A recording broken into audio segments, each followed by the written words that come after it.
और अब खबरें विस्तार से। 4 जनवरी को मानगो में सुरेंद्र सिंह हत्याकांड के सिलसिले में जिला पुलिस ने मानगो के ही 2 युवकों को गिरफ्तार किया है। सिटी एसपी कार्तिक एस ने दीपक कुमार और विकास कुमार गुप्ता को मीडिया के समक्ष पेश किया। उन्होंने बताया कि आपसी रंजिश को लेकर उक्त हत्याकांड को अंजाम दिया है। मुख्य अभियुक्त अभी भी पुलिस की पकड़ से बाहर है। पुलिस लगातार छापामारी कर रही है। रात्रि लगभग 10 बजे के पास पंडित लाइन में सुरेंद्र सिंह के घर पे जाके 2 लड़के के साथ राजा शर्मा जो है उनका सुरेंद्र सिंह का बेटा मनोज को खोजकर थोड़ा गाली गलौज किया, डंडा से पूरा मारने लगा। तो उसी बीच उसका सुरेंद्र सिंह उधर आ गए तो उनके ऊपर गोली चला के वो लोग भाग निकला और सुरेंद्र सिंह का इस दौरान मृत्यु हो गई थी। और इसका जैसे ही पुलिस के संज्ञान में आया तुरंत ही जो है पुलिस तुरंत कार्रवाई में जुटी है। फिर अनुसंधान के दौरान ये पता कि एक विकास मंडल और शुभम 2 लड़का है, दोनों के बीच में पहले से विवाद चल रहा था। इसमें विकास मंडल से मनोज जो है वो शुभम को मारने के लिए 8 बजे के लगभग उनका घर के बगल में टीचर्स कॉलोनी गया है और उधर जाके जो है शुभम का दोस्त दीपक जो है दीपक को मारपीट किया और इसी में जो है इसके बारे में कंप्लेंट लेते हुए जो है ये लोग गया राजा शर्मा के पास गया और ये जैसे बताया तो राजा शर्मा जो है सभी को ले जाके धमकी देने के लिए आया। तो इसी दौरान वो गोली चला के भाग निकला और इसमें 6 लोगों का नाम पता सत्यापित गया है। उसमें से 2 गिरफ्तार हो गया है और बाकी लोगों का में पुलिस जो है अलग टीम गठित करके उसमें कार्रवाई कर रही है। बागबेड़ा और गोविंदपुर ग्रामीण जलापूर्ति योजना की पेंच एक बार फिर से फंसती नजर आ रही है। इसे लेकर बागबेड़ा महानगर विकास समिति आंदोलन की रूपरेखा में है। बागबेड़ा एवं गोविंदपुर ग्रामीण जलापूर्ति योजना को जब भी जामा पहनाने का समय आता है कोई ना कोई पेंच फंस जाती है। इस योजना से 22 पंचायतों के 21 लाख लोगों को लाभान्वित होना है। बागबेड़ा महानगर विकास समिति अब जोर आंदोलन करने के मूड में है। समिति के अध्यक्ष सुबोध कुमार झा और रितु सिंह ने कहा कि इस योजना के लिए धरना प्रदर्शन, भूख हड़ताल, पैदल मार्च क्या नहीं किया गया, पर वही ढाक के 3 पात।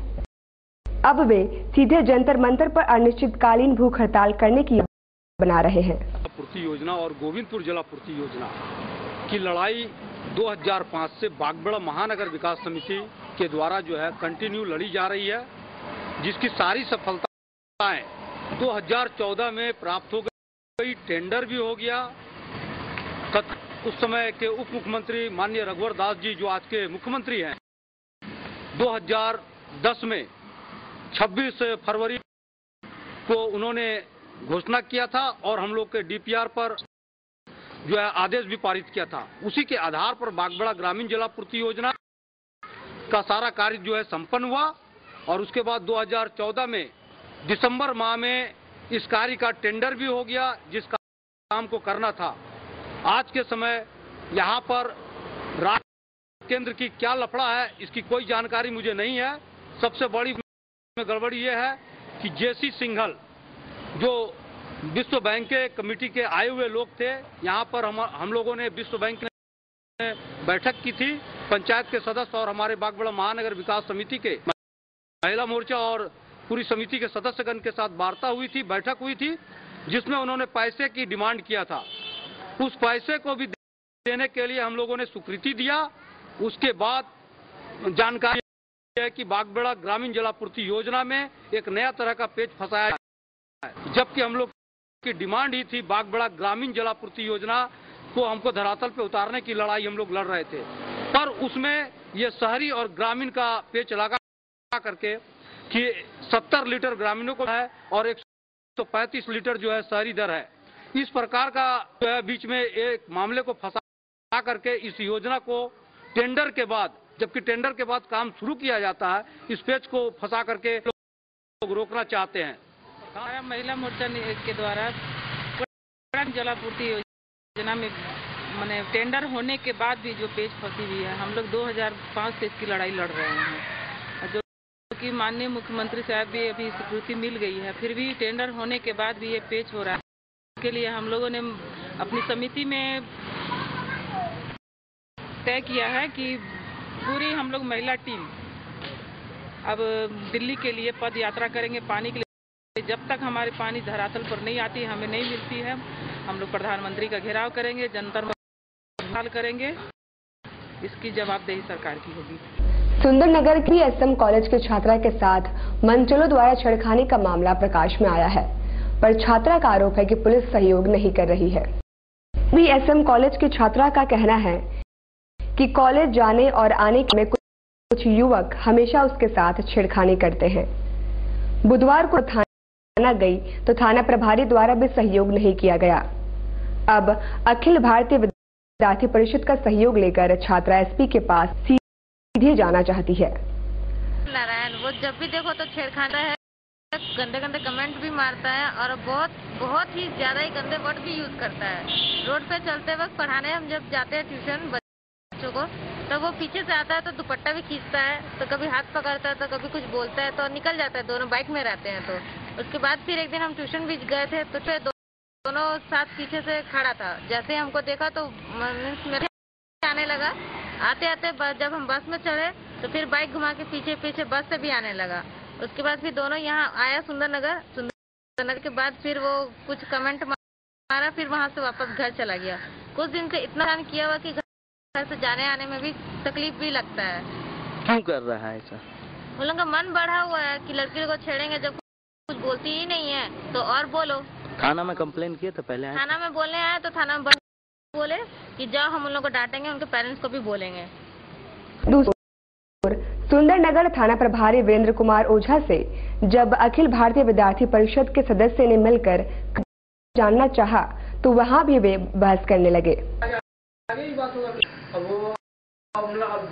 डर के ऊपर से जाएंगे, एसपी सर में जाएंगे, चीजें वहीं में करेगा। नहीं सर ठीक है, कल एसपी नहीं करेंगे, बोलेंगे कि हम लोग गए थाना में, तो वो बोलते हैं कि हम वो लोग भी केस करने में तैयार है। तो वो भी आया था, जैसे ये आई थी तो कहते हैं सर हम लोग जो परिस्थिति हालात है वो बोल रहे हैं वहाँ पे समझते दोनों तरफ से कहा दोनों तरफ से कहा सुनेंगे, दोनों तरफ से कहा।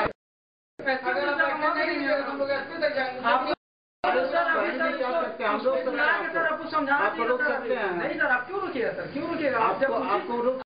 आप जब उचित कार्रवाई नहीं कीजिएगा तो हम लोग को तो कुछ करना पड़ेगा सर। हाँ करवा दीजिएगा सर, करवाना करवाइए। विद्यार्थी परिषद एक संगठन होने के नाते धमकी मत दो।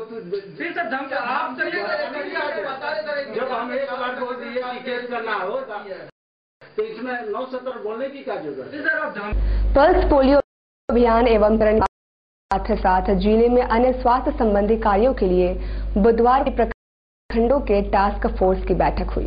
बैठक में सिविल सर्जन डॉक्टर विभा शरण ने सभी प्रखंडों के अधिकारियों, स्वास्थ्य कर्मियों, WHO और यूनिसेफ के प्रतिनिधियों, सभी वेलफेयर अधिकारियों एवं NGO के साथ बैठक की।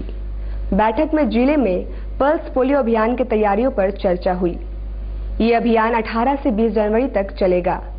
हालांकि देश पोलियो मुक्त हो चुका है, पर यह अभियान प्रिकॉशन के तौर पर होगा। इसके अलावा सभी बच्चों के टीकाकरण पर भी वृहद चर्चा हुई। लोग एक डिस्ट्रिक्ट टास्क फोर्स की बैठक कर रहे हैं। इसमें हम लोग माइक्रो प्लान में कितना दूर तक हम लोग प्रिपेयर कर लिए हैं और ब्लॉक सब प्लानिंग यूनिट सब कितना सबमिट कर लिया है। अपने बच्चों का इम्यूनाइजेशन हम लोग कर रहे हैं, कितना हम बूथ्स बनाए हैं, कितने हम लोग उसके लिए हम वैक्सीनेशन की जरूरत है, वैक्सीन्स की जरूरत है। इसके अलावा कितने टीम्स बनाए गए हैं, ये सारे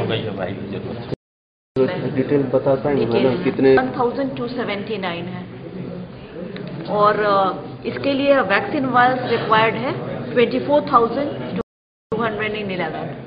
कितने बूथ रहेंगे? बूथ 1795। ये पोलियो का डेट कब से शुरू? कब से कब ये तक 18 से 20 तक है पल्स पोलियो हो रहा है। ये जो मीटिंग है पूरे कोल्हान करके है जिले में? ये जिले की है। बीकॉम पार्ट 1 की परीक्षा का परिणाम के पहले ही पार्ट 2 की परीक्षा के कर दिए जाने से छात्रों में रोष है।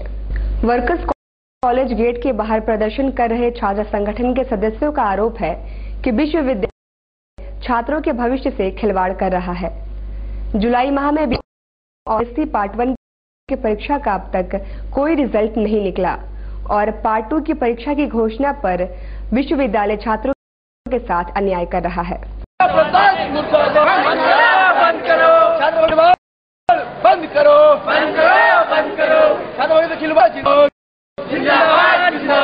जुलाई में, जून और जुलाई के मध्य में बीकॉम और बीएससी और बीए पार्ट 1 का एग्जाम हुआ और अभी तक जनवरी पहुंच गया, लेकिन अभी तक इन संकाय का रिजल्ट अभी तक घोषणा नहीं की गई है और पार्ट 2 का एग्जाम घोषणा कर दी गई है। और मैं ये बोलना चाहूंगा कि स्टूडेंट को जब पता ही नहीं होगा कि वो हैं या पास हैं तो किस स्तर पे अपना पढ़ाई शुरू करेंगे।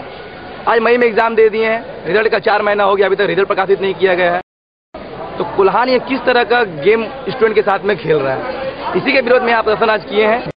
गंगा प्रसाद को कुछ नियम पता नहीं है, नियम पता नहीं होने के बावजूद उनके समय सीमा को 8 साल बढ़ा दिया गया है। उनकी वजह से छात्रों को काफी परेशानी हो रही है और वाइस चांसलर महोदय रांची विश्वविद्यालय में बैठ के यूथ फेस्टिवल का कर रहे हैं। उनको छात्रों की समस्या से कोई मतलब नहीं है, छात्र जिए या छात्र का रिजल्ट क्या होगा, उनका रिजल्ट का स्तर किस प्रकार से ऊंचा करना है, वो सिर्फ अपना अपना उल्लू सीधा कर रहे हैं और कुल्हान विश्वविद्यालय को आगे ले जा रहे हैं। बर्मा माइंस ट्यूब हरिजन बस्ती में जिसको द्वारा बिजली मीटर लगाए जाने का विरोध मुखी समाज ने किया है। उपायुक्त कार्यालय के बाहर प्रदर्शन कर रहे मुखी समाज का नेतृत्व लक्ष्मण बेहरा कर रहे थे। उनका कहना है कि कंपनी उन्हें पहले निःशुल्क सुविधा दी जाती थी, पर अब मीटर लगा से पैसे लेने की साजिश रची जा रही है। हमारी मांगे जायज है।